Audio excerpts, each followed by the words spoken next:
There has been evidence that the concentrations of these acidic oxides have significantly increased, especially in the last 50 years. This is mainly due to rapid industrialization, increased demand for oil and other fossil fuels, as well as the increasing populations all over the world. The evidence that is observed, which indicates an increase in atmospheric concentration of these oxides, are mainly from the monitoring of pH in soil, forests, degradation of buildings, aquatic life, which are all affected by acid rain. There is also evidence from the increased acidity of rivers and lakes, as well as the comparisons of atmospheric concentrations of sulfur dioxide and oxides of nitrogen in industrialized areas and non-industrialized areas.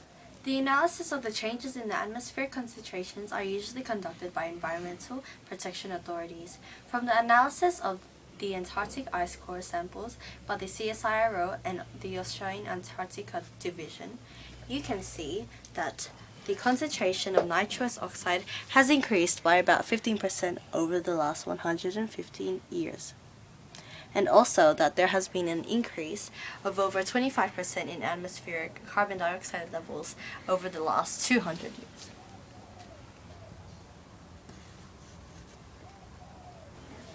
This was observed from the detection of higher atmospheric concentrations of sulfur dioxide and the oxides of nitrogen in industrialized areas, particularly in Europe, where there has been an increase of acidity in lakes and rivers around the areas.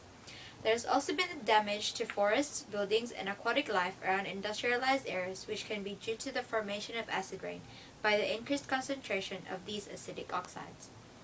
The evidence which indicate that the concentrations of atmospheric oxides have increased are difficult to obtain since they are present in very low concentrations.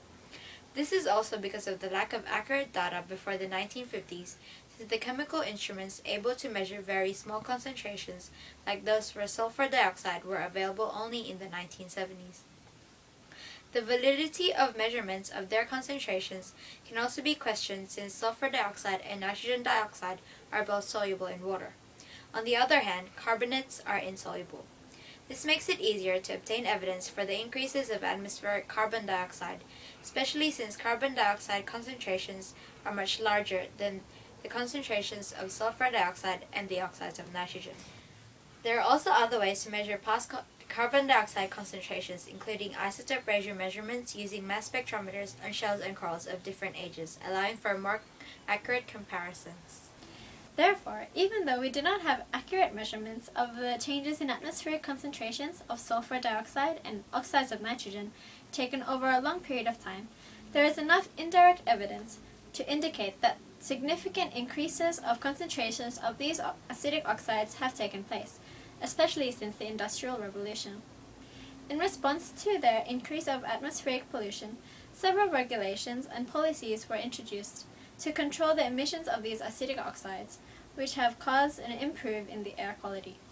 These include introduction of emission controls in motor cars, reducing the amount of coal being burnt through production of energy-efficient appliances, reducing reliance on fossil fuels, reducing acidic emissions from smoke stacks, ensuring exhaust from motor vehicles pass a catalytic converter, allowing to convert back to harmless nitrogen gas, and the introduction of operation procedures to reduce emissions, including the trapping of sulfur dioxide.